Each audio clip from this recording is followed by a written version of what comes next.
Continuing here.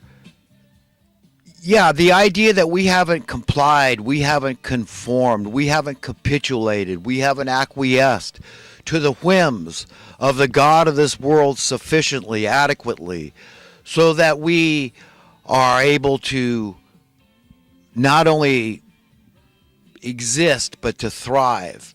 Okay, we don't get to get no soup for you. Okay, if you don't comply and conform and bow down and revere the God of this world, which is the moneyed masters of misery. Okay, that's what it all comes down to. All of our problems would go away tomorrow if we just eliminated money. Okay, consider what I say. Consider the idea, well, I know anciently there was bartering and all this. Yes, let's just take it there. Let's go back in time to a time when there was bartering. There was a hell of a lot more equity, okay, equitable distribution of wealth at a time like that. Consider all those jobs that I'm talking about that would vanish overnight. Overnight. Without the vast amount of crime. Did we have these percentages per capita crime rate 5,000 years ago? Okay, even though I know the population was dramatically less, okay, but per capita crime rate, how high was it? And was it related? It was the same kind of stuff. People were stealing out of desperation, right? So they'd be in jail for theft. Maybe they rebelled against an evil ruler or something like that, right? Maybe they murdered somebody, and maybe it had to do with stealing their possessions, okay? Everything is about money. That's it. At the end of the day, all the problems would disappear if there wasn't this thing that people love so much, that gives them this great advantage and a horrific disadvantage if they don't have it. So it is serious, tangible stuff. But it's a lie from the pit of hell, okay? It's very serious. We've got to know what's going on. We've got to know who is running this show or the spirit thereof. And all these minions, all these servants of Satan, all these puppeteers that that have puppeteers above them, okay? This pyramid of puppetry that's going on here, that people just keep going with the flow. They just want to keep the system going like it's going because in their mind, so far, so good. As long as they get their numbers look good, their numbers, meaning their money, their moneyed numbers, look good, they really don't give a crap what happens with the national debt. They really don't give a crap what happens with war as long as it doesn't affect them directly. They don't really give a crap what's happening with the crime rate. They don't really give a crap what's happening with the social welfare system. They just don't care because they're well heeled. These are the ones that I speak about, I call the Laodiceans.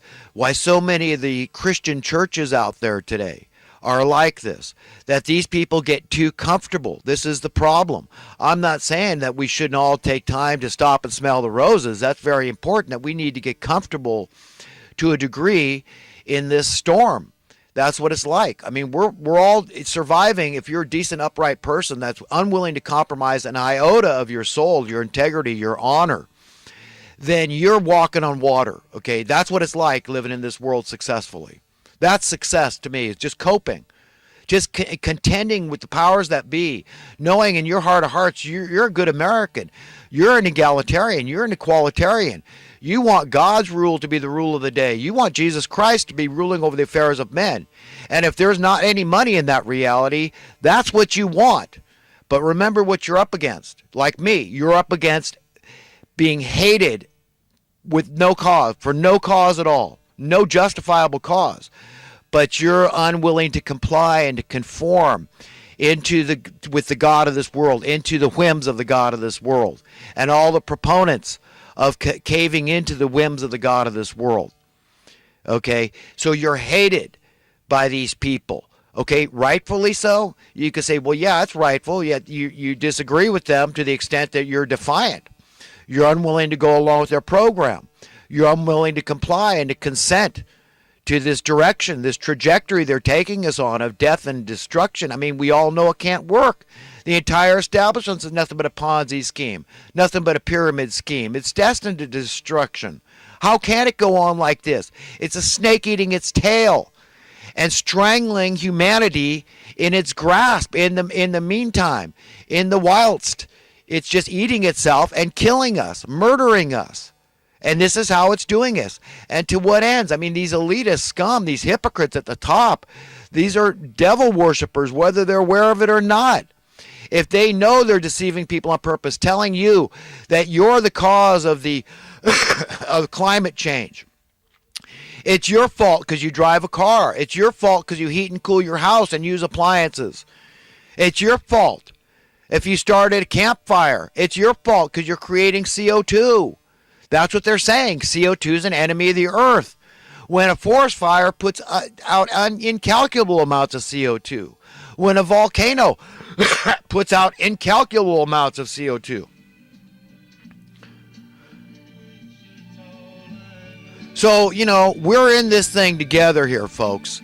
And we've got to see how we're being duped and who's duping us and go for their throat. One of us has to be destroyed, okay? And I'm not talking violence. I'm talking about as an allegory, as a metaphor.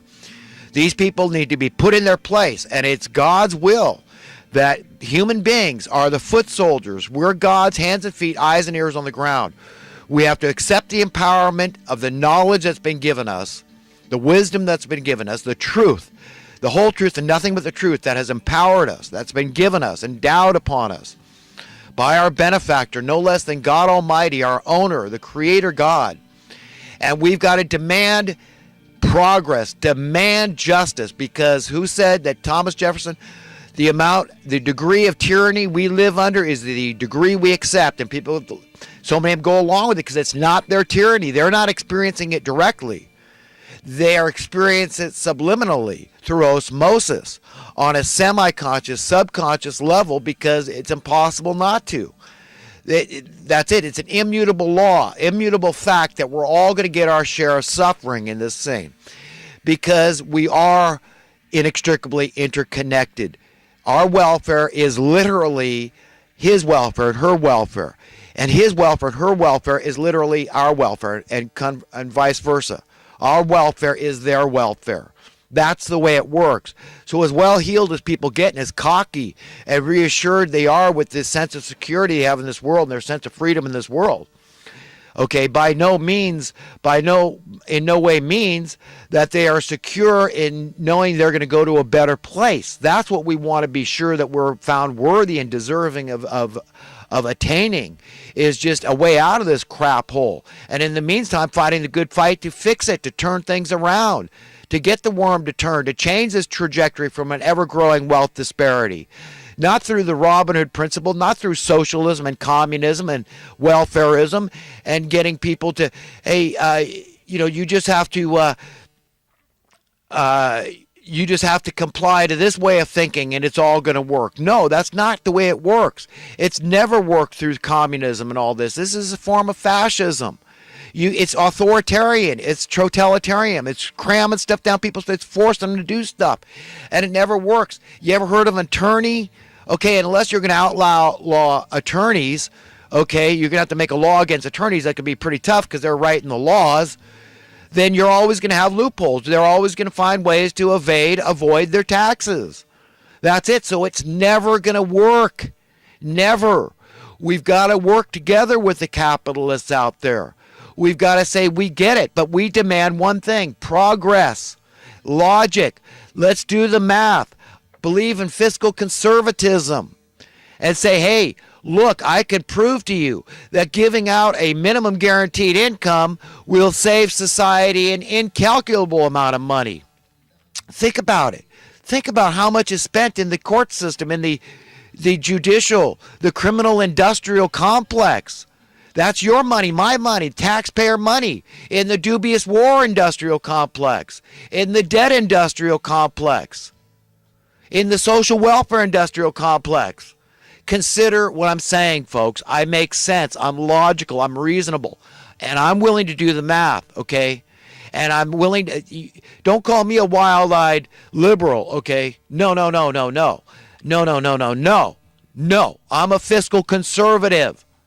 Okay, so I'm going to embrace everybody. If you're a good liberal, I embrace you. If you're a good conservative, I embrace you. If you're a good capitalist, I embrace you. If you're a good socialist that believes in voluntary taxes and say, well, let's put a voluntary tax on the corporation. Let's see if that works. But you can't make people pay it. They're not going to do it. That's never going to work. It never has. It never will. You're beating your head against the wall. You are cutting off your nose to spite your face. You're shooting yourself in the foot. You're engaging in illogical behavior, madness of thought. Okay? It won't work. It never has worked. So we're going to have to work together here. Good capitalists, good socialists. And we've got to figure it out. We've got to go for the jugular, go for the root. It is the Federal Reserve Bank. Don't get all hung up. Oh, we got to worry about Kim Jong-un and his nuclear threats. Oh my God, help us. We're deflected and distracted. You think that's not by design? Satan is working overtime to find new deflections. We can't have war drying up in the Middle East. That was a great deflection. That would help people keep people in fear. Oh, when is your son or your grandson going to be shipped off to war or voluntarily go over there to fight the good fight? That doesn't understand that's not the good fight, that you're being sent off to a war that we've got no rhyme or reason. We don't know what the hell we're doing. We're just trying to make money for the stockholders, shareholders, make the military-industrial complex relevant. I have more respect for the military than anybody else I know. Okay, for the soldiers, the valiant, courageous soldiers that lay down their lives for my freedom and my security. I get that. I respect them. I admire them immensely, and I tried to be one of them myself. Okay, so I'm not condemning those people. I'm condemning evil people within that establishment that would start wars for the purpose of profit and relevance. Do you understand what I'm saying here? Okay, I strongly condemn those actions and those people. Yes, those are the people that we need to expose over and over and over.